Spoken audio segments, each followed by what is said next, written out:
अस्सलाम वालेकुम फ्रेंड्स, उम्मीद करती हूँ आप सब लोग खैरियत से होंगे। आज मैं आपके लिए लाई हूँ 10th केमिस्ट्री चैप्टर नंबर 3 का के शॉर्ट क्वेश्चन का सॉल्यूशन। आज हम देखेंगे कि इसके शॉर्ट क्वेश्चन को हम कैसे उनके आंसर किस तरह से लिख सकते हैं। पहला क्वेश्चन है, name that organic compound which was first synthesized in the laboratory.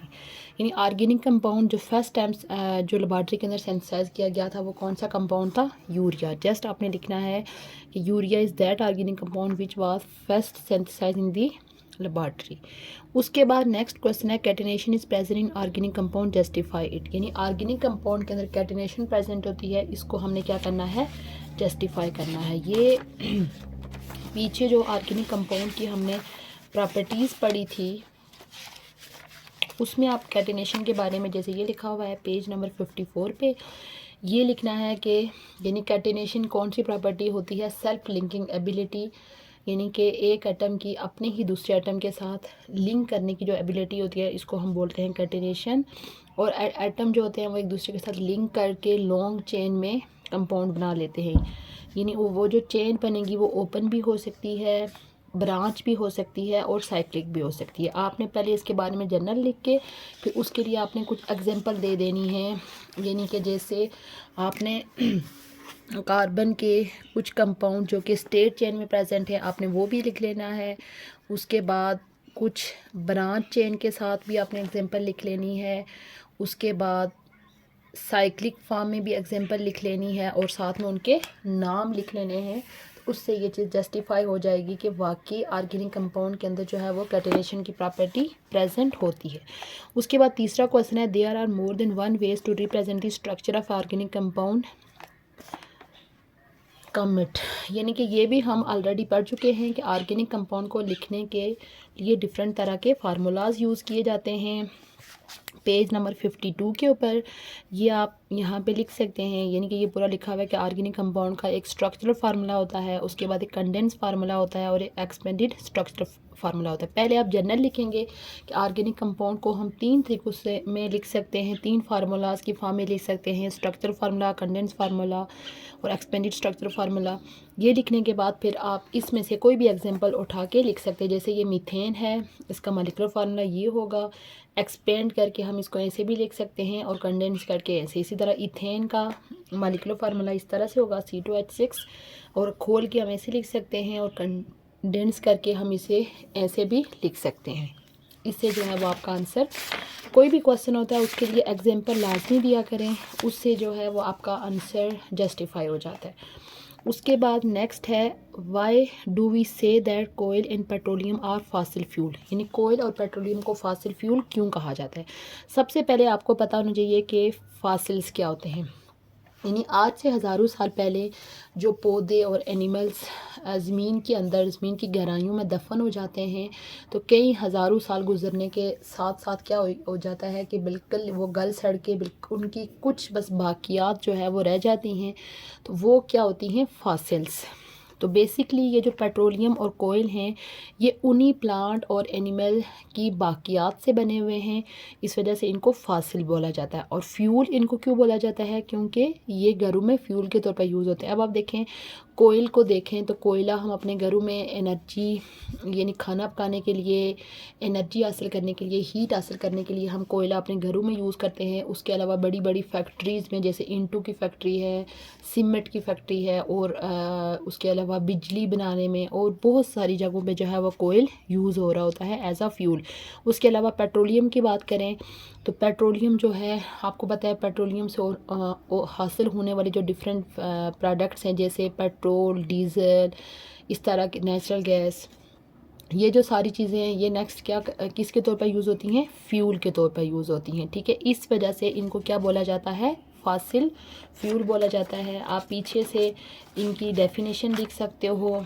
यानी कि ये देखें, कोयल की डेफिनेशन है कि कोयला कैसे बनता है, पेट्रोलियम की डेफिनेशन है।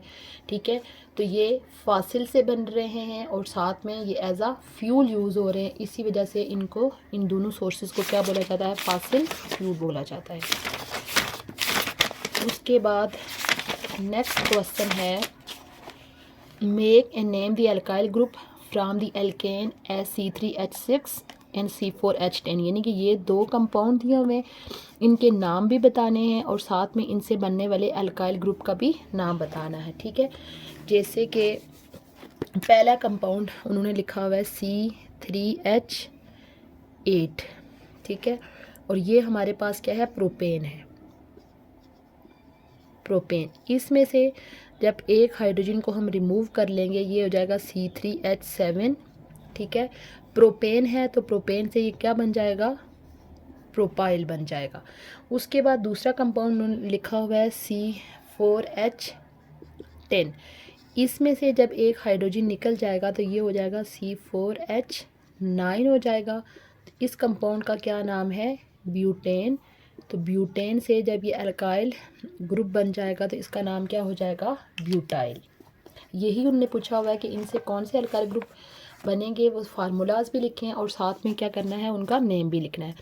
उसके बाद क्वेश्चन नंबर 6 है, draw the structure of secondary butyl and tertiary butyl. हम यानी टर्शरी ब्यूटाइल और सेकेंडरी ब्यूटाइल ग्रुप्स के हमने क्या करने हैं, स्ट्रक्चर ड्रा करने हैं। ठीक है, ब्यूटाइल आपको पता होना चाहिए कि जिसके अंदर कितने कार्बन होंगे, हमारे पास 4 कार्बन जो है वो उसके अंदर होंगे। सेकेंडरी ब्यूटाइल कैसे होगा, इस तरह से,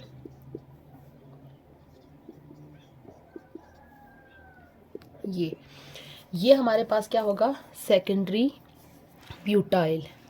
सॉरी, यहाँ पे यानी कि हाइड्रोजन मिस होगा, तो अब यहाँ पे कोई ग्रुप अटैच हो सकता है तो इसको हम बोलेंगे सेकेंडरी ब्यूटाइल।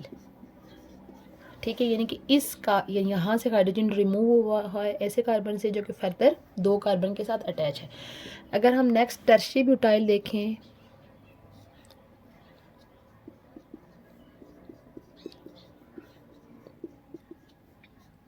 यानी कि यहाँ पे टर्शरी ब्यूटाइल में हाइड्रोजन जो है वो उस कार्बन से निकला है जहाँ जो फर्दर कितने कार्बन के साथ अटैच है, 3 कार्बन के साथ अटैच है। ये हमारे पास क्या हो गया, टर्शरी ब्यूटाइल, और ये हमारे पास क्या हो गया, सेकेंडरी ब्यूटाइल। और दोनों में आप देख सकते हैं कि इनके अंदर जो है वो 4 कार्बन एटम दोनों के अंदर प्रेजेंट हैं। और एज अ होल अगर हम इनके अंदर देखें तो जैसे पीछे हमने देखा था कि ब्यूटाइल का जो स्ट्रक्चर होता है उसमें C4H9 होता है। यहाँ पे आप देखें कितने कार्बन हैं, 4 कार्बन है, और H कितने हैं, 9। इसमें आप देखें यहाँ पे भी 4 कार्बन हैं,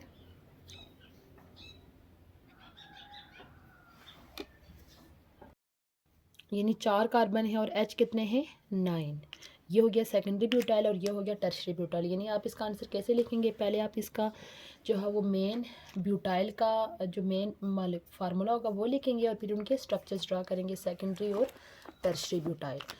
उसके बाद नेक्स्ट क्वेश्चन है, how many isomers of alcohol with molecular formula.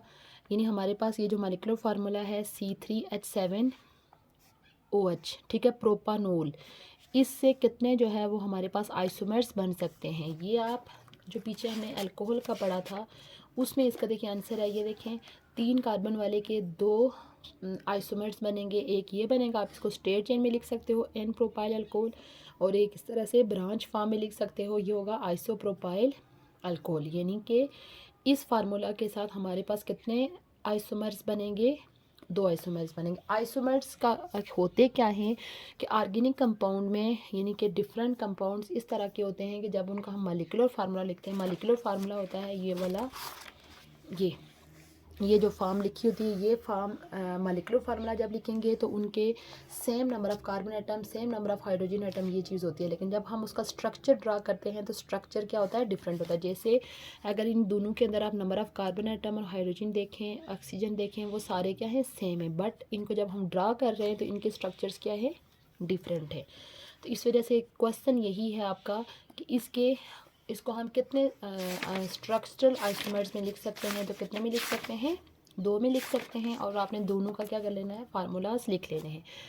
उसके बाद क्वेश्चन नंबर 8 है, give the structure of ketone. उस कीटोन का स्ट्रक्चर लिखें जिसके दोनों अल्काइल ग्रुप जो हैं वो इथाइल हो, और साथ में वो बता रहे हैं कि क्या इस मॉलिक्यूलर फार्मूला के साथ हमारे पास कोई एल्डिहाइड एग्जिस्ट करता है।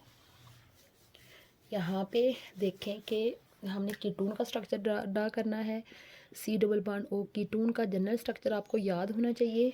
ये कीटोन का जनरल स्ट्रक्चर होता है सी डबल बॉन्ड ओ, और दोनों तरफ क्या होते हैं, अल्काइल ग्रुप अटैच होते हैं। सी डबल बॉन्ड ओ, और उन्होंने बोला कि अल्काइल ग्रुप जो है वो कौन सा होगा, इथाइल अटैच होगा, इस तरह से। ठीक है, ये हमारे पास ये हो गया। तो अब देखिए उन्होंने कहा कि क्या इस मॉलिक्यूलर फार्मूला के साथ जो है हमारे पास कोई एल्डिहाइड एग्जिस्ट कर सकता है, तो इसका आंसर होगा नो। एल्डिहाइड एग्जिस्ट क्यों नहीं कर सकता, कि क्योंकि एल्डिहाइड जो है वो उसके एक साइड पे हाइड्रोजन का होना मस्ट है, यानी उसका जनरल फार्मूला ये होता है इस तरह से, एक साइड पे H लाजमी है। तो यहाँ पे देखें दोनों साइड पे इथाइल ग्रुप लगा हुआ है, तो इसका यानी इस फार्मूला में एल्डिहाइड एग्जिस्ट नहीं करेगा। उसके बाद क्वेश्चन नंबर 9 है, the name of first 4 aldehyde are from corresponding acid, right aldehyde and acid in this respect. यानी हमने पहले 4 एल्डिहाइड और पहले 4 एसिड्स के नाम लिखने हैं। पहला जो एल्डिहाइड होता है उसका नाम होता है एथानल। इनके नाम जो है हम ऑलरेडी पिछले लेक्चर्स में डिस्कस कर चुके हैं कि इनको नाम कैसे दिया जाता है। एथानल देखें लास्ट पे एल लग रहा है। इससे जो एसिड बनेगा इसका नाम होगा एथानोइक एसिड, एथानोइक एसिड। उसके बाद दूसरा एल्डिहाइड होगा हमारे पास प्रोपानल, प्रोपानल। तो इसका नाम यानी कि इससे जो एसिड बनेगा प्रोपानोइक एसिड। उसके बाद तीसरा जो बनेगा ब्यूटानल, ब्यूटानल। एसिड जो बनेगा ब्यूटानोइक एसिड, ब्यूटानोइक एसिड। उसके बाद नेक्स्ट होगा पेंटानल, पेंटानल। पेंटानल का होगा पेंटानोइक एसिड, पेंटानोइक, अच्छा सॉरी, एथेनल से पहले भी एक एल्डिहाइड होता है जिसका नाम होता है मेथानल, मेथानल। तो उस एसिड का नाम होगा मेथानोइक एसिड, मेथानोइक एसिड। ये हमारे पास पहले 5 एल्डिहाइड और पहले 5 जो है वो एसिड हो गए। इनके जस्ट हमने क्या करना था, नाम ही लिखना था। उसके बाद क्वेश्चन नंबर 10 है, justify that CH3NH2 is the derivative of NH3। क्या ये इसका डेरिवेटिव है, हमने क्या करना है, इसको प्रूव करना है या लिखना है। ये जब हम यहाँ पे फंक्शनल ग्रुप हमने पढ़ा था, यहाँ पे क्लियर लिखा हुआ है कि amines are form by replacing 1 और more hydrogen atom of ammonia with alkyl group. यानी अमोनिया का एक हाइड्रोजन रिप्लेस करके उसकी जगह जब अल्काइल ग्रुप आ जाएगा तो वो हमारे पास क्या होगा, अमीन। यहाँ पे आप पहले ये चीज़ लिख के उसके बाद आपने यानी कि ये अमोनिया का स्ट्रक्चर ड्रा कर लेना है। इसके साथ आप किसी भी अल्काइल ग्रुप जैसे यानी मिथाइल का रिएक्शन करवा लें, यहाँ से भी यानी कि ये H निकल जाएगा तो हमारे पास यानी ये 4 बना लिए, एक H निकल जाएगा तो हमारे पास ये हो जाएगा NH2CH3।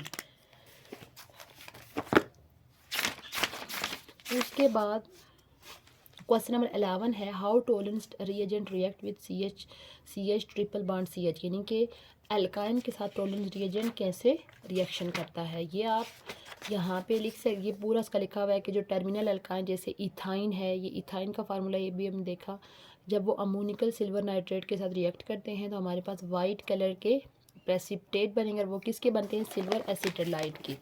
यानी कि इसका मैं आपको, वैसे आपकी बुक पे तो ये रिएक्शन नहीं है, मैं इसका जनरल से आपको रिएक्शन बता देती हूँ कि हमारे पास ये है इथाइन, इसके साथ जब टोलेंस रिएजेंट जो है वो रिएक्शन करता है।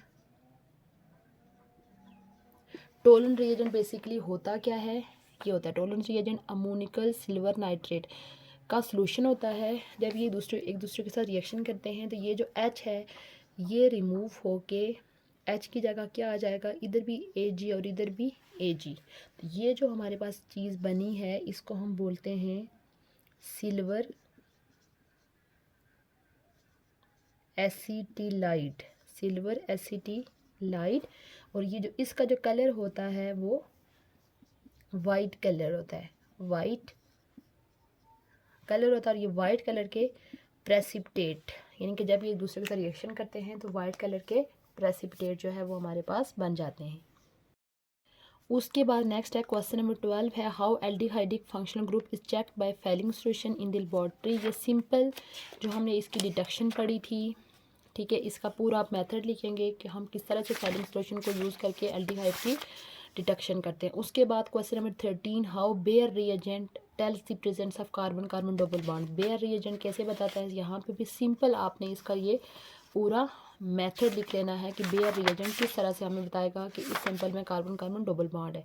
उसके बाद वाई अमीन 10 रेड लिटमस ब्लू। अमीन जो होते हैं वो रेड लिटमस को ब्लू क्यों कर देते हैं। ये अमीन का जो टेस्ट है लिटमस टेस्ट, आप ये लिखने के बाद आपने लिखना है कि जो अमीन होता है बेसिकली उसकी बेसिक नेचर होती है। पीछे अगर आपको याद हो चैप्टर नंबर जो 2 था उसमें हमने एसिड और बेस की प्रॉपर्टीज़ पढ़ी थी। जो एसिड होते हैं वो रेड लिटमस को एसिड जो होते हैं वो ब्लू लिटमस पेपर को रेड कर लेते हैं और जबकि बेस जो होती हैं वो रेड को ब्लू कर देती हैं। अब ये जो अमीन होते हैं इनकी नेचर जो होती है वो बेसिक नेचर होती है, दैट्स वाई ये रेड लिटमस पेपर को ब्लू में चेंज कर देती हैं। उसके बाद नेक्स्ट लास्ट क्वेश्चन है how carboxylic acid are checked by sodium bicarbonate. इसके लिए भी आपने जस्ट सिंपल ये जो पूरा मेथड लिखा हुआ है इसको आपने लिख लेना है, यही इसका क्या होगा आंसर होगा।